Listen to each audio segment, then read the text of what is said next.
Hello, everybody. Hi, Balverine. Today, I am going to do a quick review of Murtagh, the newest book in the potentially part of the Inheritance cycle.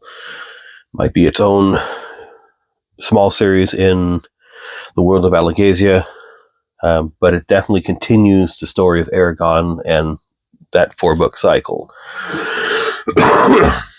In this case, so instead of focusing on Eragon and having him be our main character or view character, it's actually Murtagh. And I hope I'm saying that right, because I'm not sure if it's Murtagh, Murtagh, but I'm just going to say Murtagh because that just is how I pronounce it in my head until I hear otherwise pronounced by the author. Obviously, we are not getting an origin story per se of Murtagh here because this is a character that already existed in the original series. And this isn't going to be one of those books where, like the original Eragon or Lord of the Rings or so many other books before, where our character's on the run and learning who he is and learning how to do things. No. Because it's an existing character, essentially starting a new adventure or continuing an adventure from a previous series, depending on your perspective. We're going in there with a character who already knows what his abilities are. That doesn't necessarily mean he can't learn anything new, but he's not on the run from somebody. He's not trying to protect himself from the big bad that's coming to get everybody, or more specifically coming to get him, as the start of so many series do. In this case, at the end of the previous series, Murtagh and his dragon Thorn got some information from one of the other dragons, or the Eldenari. I don't remember specifically, because it's been a long time since I've read those books, so please forgive me. But that is referenced here. And so essentially, his quest is trying to figure out what's going on with that. He was essentially warned off by, and I don't remember the dragon's name, but Murtagh being Murtagh, he's going to investigate and find out what's so dangerous or upsetting that he's not supposed to look into it, supposed to avoid it. And so on his adventure to find the answers, like many a fantasy tale or a RPG game, he has a couple of side quests along the way,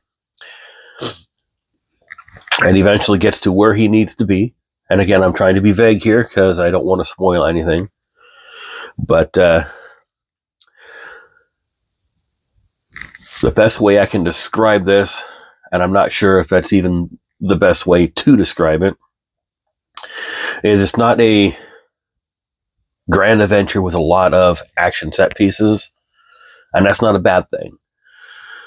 You know, there are definitely fight scenes through the story. There are definitely some heartfelt scenes, but you don't feel like you're getting dragged through the mud.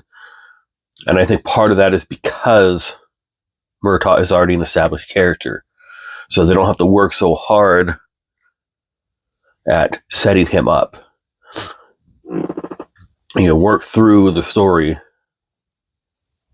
and just get to the things you need to tell without having him run, having him constantly fight for his life, having him constantly do these massive scenes that establish him growing or learning. They can just move from necessary point to necessary point in the story itself or the adventure without adding in extra things to help grow the character. And again, not that he doesn't have growth in here.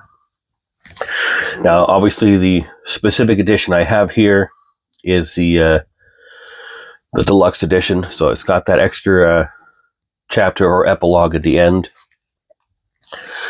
And again, without spoiling anything specifically, my personal opinion is I loved where the book itself ended without that. And I feel that that added piece feels more like the start of the next book and less like the end of this book. That's not to say it's bad by any means. In fact, I quite enjoyed this story. I just felt like that little addendum, that extra bit of story he added on, again, to me, felt like it would have fit better as the setup for the start of the next book, because this clearly left it open-ended despite some end to the story itself. And again, I'm very intentionally keeping that spoiler-free for you guys. I would say for me, this book is probably a 3.5. You don't necessarily have to have read the first 4 books to understand what's going on, because what you do need to understand from the previous books does get referenced and brought up, probably not just for new readers, but just a quick refresh for people like me who have read, but it's been a while. And I will give him credit where credit is due, because not everybody can write a good book. I don't know that I can. So if you enjoyed Eragon and the Inheritance cycle, go ahead and pick it up, check it out. Feel free to get the nice looking version here, the deluxe, because like I said, it's got that extra piece. And I'm curious what you think. Do you think that the extra epilogue feels like it belongs at the end or the start of the next book? All right. Happy reading. Thanks for watching my video. Have a great day, everybody.